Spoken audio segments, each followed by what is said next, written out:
आज के हमारे दो विषय हैं, निराशा और लोभ। तो पहले बात निराशा पर। निराशा मनुष्य के हृदय का ऐसा भाव है जो जीवन की रफ्तार को रोक देता है, जीवन का सफर ठहर जाता है। ऐसी निराशा हम सबने कभी ना कभी जीवन में अवश्य देखी है।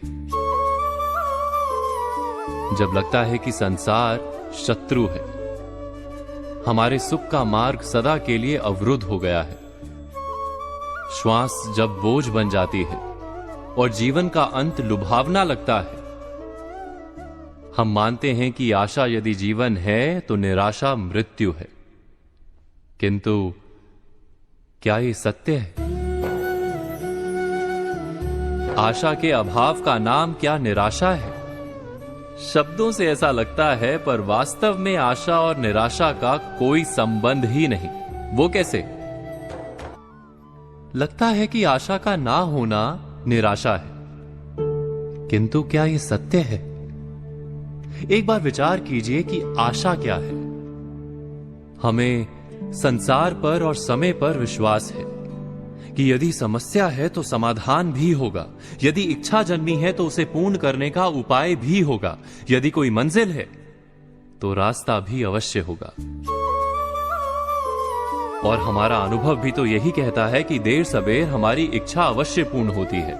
शर्त है कि उस इच्छा को पूर्ण करने के लिए जो मूल्य चुकाना पड़ता है वो चुकाने को हम तैयार हों। जैसे कहीं पहुंचने के लिए घर का आंगन छोड़ना पड़ता है। घर छोड़ने का मूल्य चुकाने वाला अवश्य मंजिल पर पहुंचता है। श्रम करने वाला परिणाम अवश्य पाता है। अर्थात जो जीवन को समझता है उसके हृदय से आशा का नाश हो ही नहीं सकता। यदि यह सत्य है तो फिर हमें निराशा क्यों घेर लेती है? निराशा वास्तव में क्या है? हमने अपने आप से प्रश्न किया है कि निराशा वास्तव में क्या है? क्या निराशा का कारण संसार में है या स्वयं अपने भीतर? हम जानते हैं कि संसार में श्रम करने वाले को परिणाम अवश्य मिलता है, किंतु आराम और सुविधा का त्याग करना पड़ता है, सुरक्षा को छोड़ना पड़ता है। किंतु हम अपनी सुरक्षा और सुविधा का त्याग करने को तैयार नहीं होते, सज नहीं होते। हम कार्य का सुखदायी परिणाम तो चाहते हैं, परंतु अपने श्रम की मर्यादा बांध लेते हैं। इच्छा पूर्ण करना चाहते हैं, परंतु पूरा मूल्य चुकाने को हम तैयार नहीं होते।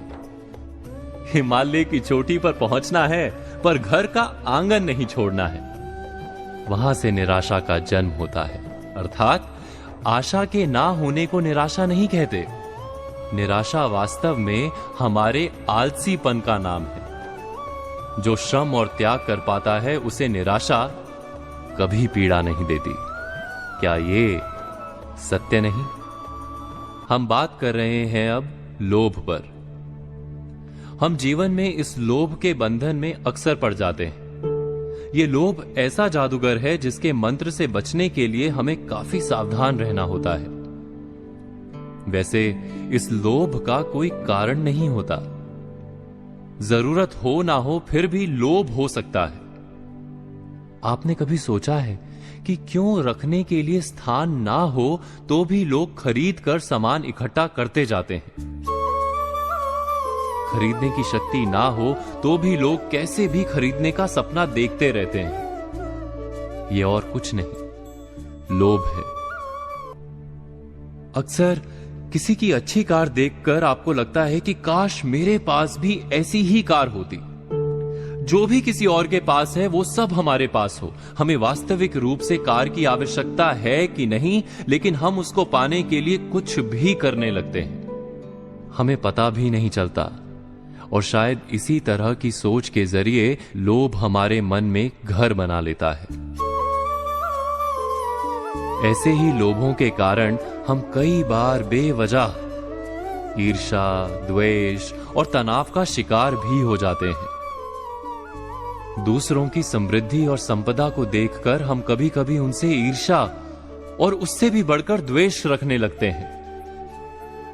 अगर हम गंभीरता से विचार करें तो ये ईर्ष्या द्वेष इस बात का प्रमाण है कि लोभ के जादूगर के मंत्र ने हमें अपना शिकार बना लिया है और वो हमें तरह तरह से तनाव देने लगा है।